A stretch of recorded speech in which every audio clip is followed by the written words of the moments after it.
নাগরিক party NCP এর উদ্যোগে বিভাগীয় ইফতার মাহফিল অনুষ্ঠিত হয়েছে। নগরীর অভিজাত convention centre the king of চিটাগংয়ে আয়োজিত এ ইফতার মাহফিলে দলীয় নেতাকর্মী, সমর্থক এবং বিভিন্ন শ্রেণী-পেশার মানুষ অংশগ্রহণ করেন। পবিত্র কোরআন তেলাওয়াতের মাধ্যমে অনুষ্ঠান শুরু হয়।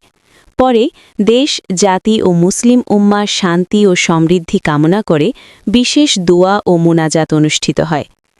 অনুষ্ঠানে প্রধান অতিথি হিসেবে উপস্থিত ছিলেন জাতীয় নাগরিক পার্টির আহ্বায়ক ও ঢাকা ১১ আসনের সংসদ সদস্য জনাব নাহিদ ইসলাম। তিনি তার বক্তব্যে বলেন, রমজান মাস আত্মশুদ্ধি ও সংযমের মাস। এই মাসের শিক্ষা ব্যক্তি ও সমাজ জীবনে ধারণ করে ন্যায়ভিত্তিক রাষ্ট্র গঠনে সবাইকে ঐক্যবদ্ধভাবে কাজ করতে হবে।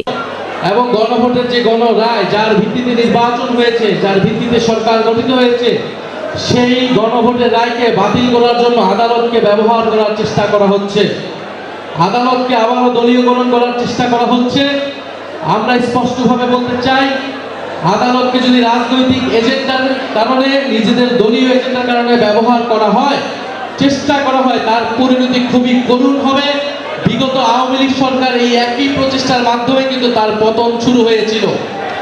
ফলে এখন যারা সরকারে আছেন, আপনাদের প্রতি স্পষ্ট আহ্বান থাকবে, গণভোটের গণরায় দ্রুত বাস্তবায়ন করুন।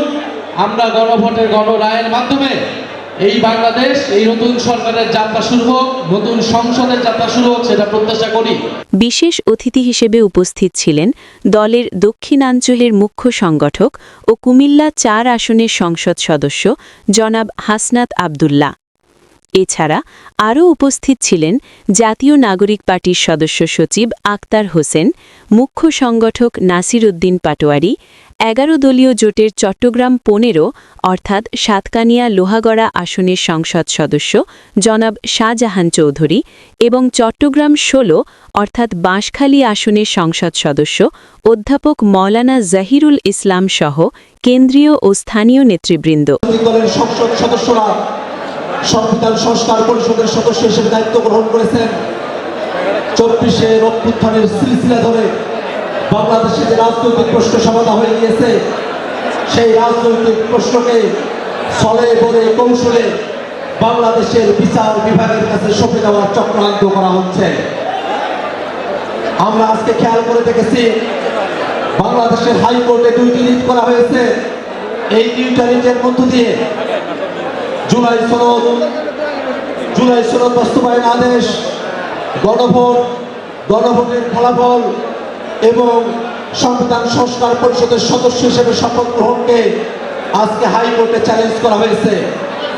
এটা কোনো আইনের প্রশ্ন নয়। প্রথম আমরা ইফতারে অংশগ্রহণ করেছি, আমাদের অনেক দায়িত্ব রয়েছে।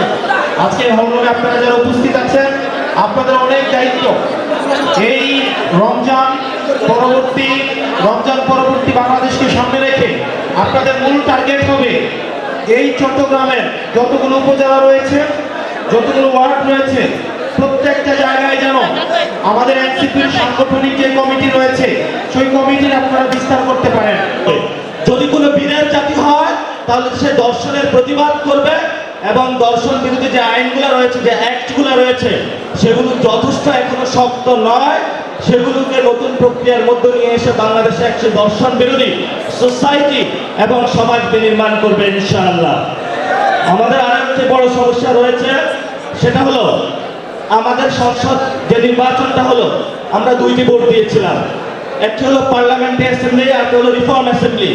কিন্তু আমরা শুনতে পাচ্ছি 12 তারিখে হলো সংসদ সদস্য যারা রয়েছেন তারা সংসদ অধিবেশনে বসবেন, কিন্তু আপার হাউস যেটা, সেটা এ পর্যন্ত কোনো কথাবার্তা হলো না। তাহলে যদি শহীদ ওয়াসিম, যিনি চিটাগাংয়ের, তাকে যদি আমি শ্রদ্ধা পোষণ করতে হয়, যদি আবু সাইদকে আমি শ্রদ্ধা পোষণ করতে হয়, অসংখ্য হাজার হাজার যারা শহীদ হয়েছে তাদেরকে যদি শ্রদ্ধা পোষণ করতে হয়, যারা আহত হয়েছেন তাদেরকে যদি শ্রদ্ধা পোষণ করতে হয়, তাহলে অবশ্যই আমাদেরকে যেই দিনে আমাদের পার্লামেন্টারি সেশন বসবে, ওই দিনে সকলে শপথ নিয়ে আপার হাউসের রিফর্ম অ্যাসেম্বলি করা উচিত এবং অ্যাকাউন্টেবিলিটি জায়গায় নিয়ে আপার হাউস এবং লোয়ার হাউস একসাথে শুরু করা উচিত। তো যারা সংস্কারের বিরুদ্ধে কাজ করবে, আমরা আপনাদেরকে একটা কথা বলবো, যে যে গণভোটে আপনারা শেষ পর্যায়ে বলেছিলেন যে হ্যাঁ ভোট দিতে হবে, শুরুতে কিন্তু আপনারা বলেন নাই। তো একজন আমি সিনিয়র ব্যক্তির সাথে কথা হলো যে আপনারা শুরুতে কেন বলেন নাই, বললো জনগণের যে চাপ আসতেছে, যদি হ্যাঁ একটু না বলি তাহলে তো ঝামেলা, ভোট তো আর ক্যারি করতে পারবো না। আজকে আমাদের এনসিপির চট্টগ্রাম বৃহত্তর এই জেলার মাহে রমজানের মাগফিরাতের আজকে দ্বিতীয় দিনে ইফতার মাহফিলের সম্মানিত অতিথিবৃন্দ, বিশেষ করে এনসিপি সম্মানিত আমাদের অপোজিশন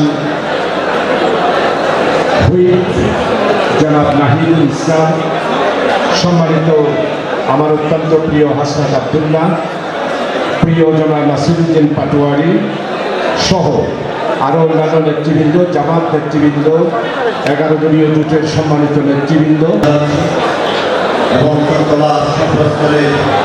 জনতাকে জানিয়ে দিচ্ছি বক্তারা রমজানের তাৎপর্য তুলে ধরে সমাজের সাম্য, ন্যায় ও মানবিক মূল্যবোধ প্রতিষ্ঠায় সম্মিলিত প্রচেষ্টার আহ্বান জানান। ইফতারের পূর্বে দেশ ও জাতির কল্যাণে কামনায় দোয়া পরিচালনা করা হয়। অনুষ্ঠানে বিপুল সংখ্যক নেতাকর্মী ও আমন্ত্রিত অতিথির উপস্থিতি আয়োজনকে প্রাণবন্ত করে তোলে। শান্তিপূর্ণ ও উৎসবমুখর পরিবেশে ইফতার মাহফিল সম্পন্ন হয়।